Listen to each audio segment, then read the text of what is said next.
Falëndërimi takon Allahut, Zotit të botëve, atij që e njeh dobësinë e njeriut, i hap derën e pendimit dhe nuk e mbyll atë për robërit e tij që kthehen me sinqeritet. Ne falenderojmë Allahun që na mëson se rruga e lumturisë nuk kalon përmes përsosmërisë së njeriut, por përmes pranimit të gabimit dhe kthimit tek ai. Paqja dhe mëshira Allahut qofshin mbi pejgamberin tonë Muhammedin sallallahu alaihi wasallam, i cili na mësoi se më i miri prej njerëzve është ai që pendohet më shpejt dhe që kthehet më me sinqeritet tek Zoti i tij. Paqja qofshin mbi familjen e tij, mbi shokët e tij dhe mbi të gjithë ata që ndjekin këtë rrugë të pastër deri në ditën e kataklizmit. Të dashur vëllezër, xhamati i vlerësuar, tema të cilën sot do ta shtjellojmë është pranimi i gjunahut, është hapi drejt lumturisë. Pasi e krijoi njeriu, Allahu xhalla shanuhu urdhëroi që t'i bëhej sejdë njeriu. Melekët bën sejdë. Shejtani nuk e bëri, ai e refuzoi dhe duke u mbështetur në analogji tha: unë jam më i mirë se njeriu, unë jam krijuar nga zjarri, ndërsa ai nga dheu. Ebu Muhammed Merzevi thot se pas këtij veprimi shejtani mbeti i mirë dhe i mallkuar, sepse nuk e pranoi gjunahun, nuk u pendua, nuk e qortoi veten, nuk i u drejtua me njëherë teubes, pendimit, dhe e humbi shpresën në mëshirën e Allahu xhalla shanuhu. Kur Allahu xhalla shanuhu e krijoi njeriu, e vendosi në xhennet dhe i bëri të arritshme të gjitha mirësitë. Vetëm një pemë ja ndaloi afrimin.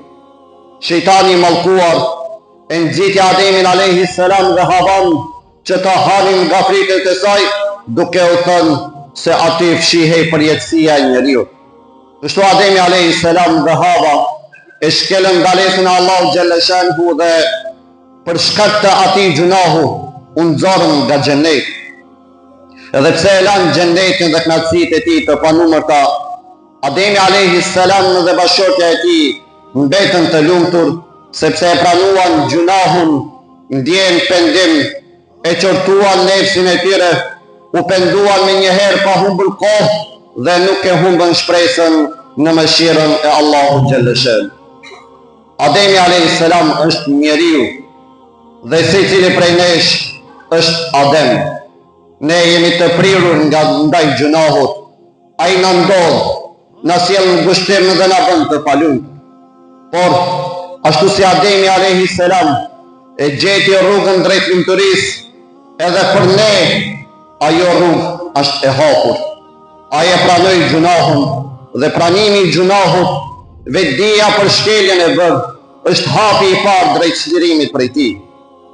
Në vetmi dhe në heshtje, duke biseduar me veten tonë, ta pranojmë gjunahun që kemi bërë dhe kështu të hedhim hapin e parë në rrugën e çlirimit prej tij, në rrugën që të çon drejt lumturisë.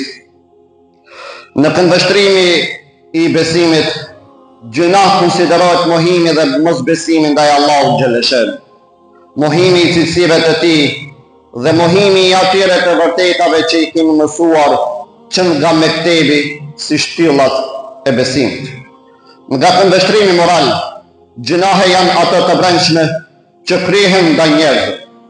Për to nuk ka dënim në këtë botë, sepse ato vetvetiu janë dënim, pasi e bën njeriu të ngushtuar dhe të palumtur.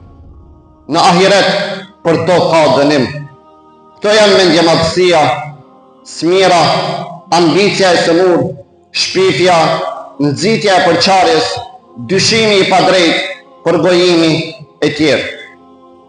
Nga këndvështrimi i shariatit, gjunahe janë ato vepra që kur kryhen sjellin çrregullim në shoqëri, sepse përbëjnë ti kalim të kufive të caktuar nga Allahu xhalla shanuhu wa xhalla xhelal. Pra ato janë vrasja, vjedhja, gënjeshtra, alkooli, prostitucioni e të ngjashme janë të tilla dhe për to ka dënim si në këtë botë, ashtu edhe në botën tjetër. Pavarësisht se cilit lloj gjunahu i përket vepra jonë. Lumturia jonë është të largohemi prej saj. Hapi i parë në këtë rrugë është pranimi i gjunahut dhe kërkimi i faljes.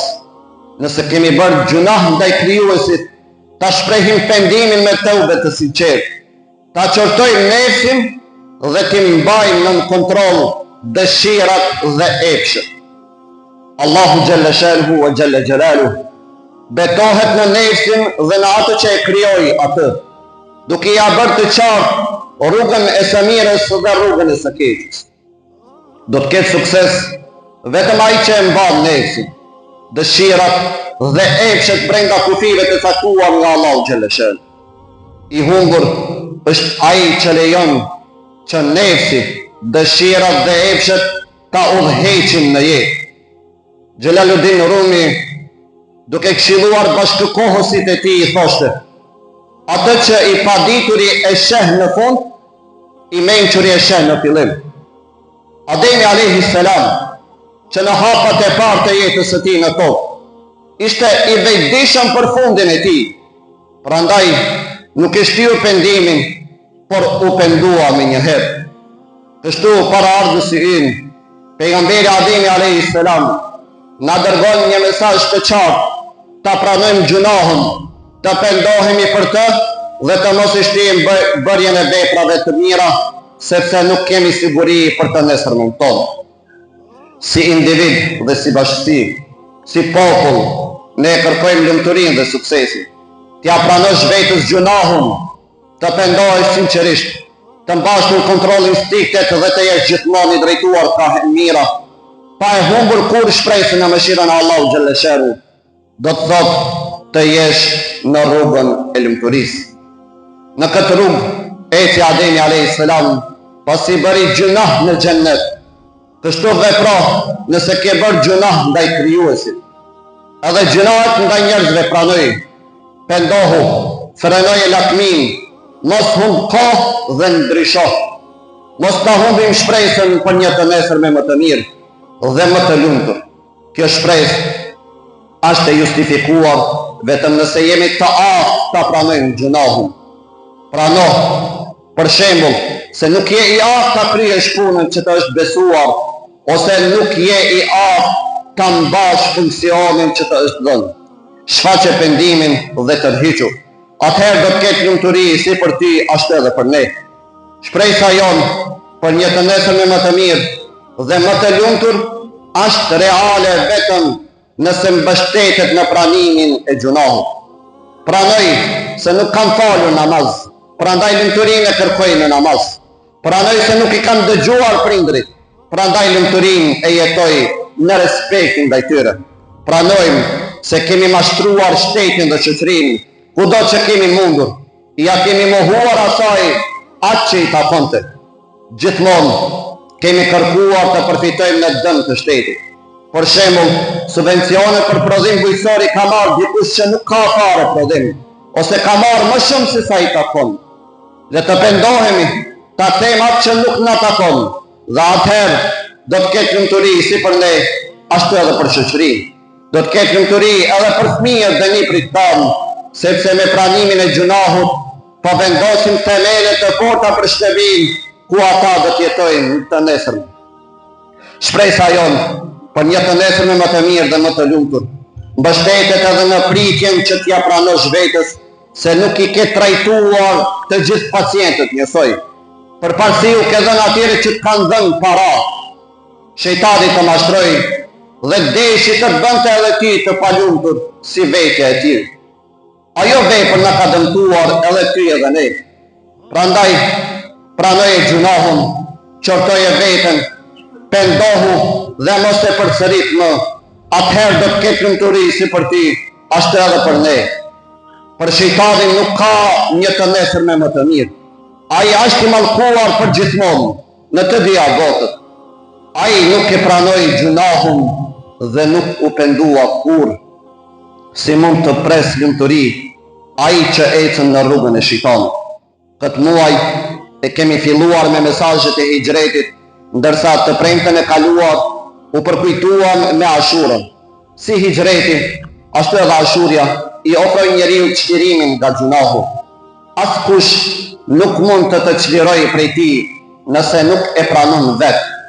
Ademi alayhis salam u bë i lumtur edhe pse doli nga xheneti, sepse e pranoi gjunahun dhe u pendua. O Allah i madhruar, na ndihmo që të veprojmë sipas shembullit të Ademit alayhis salam dhe ta meritojmë faljen tënde. Amin. Wa akhiru da'wana anil hamdulillahi rabbil alamin.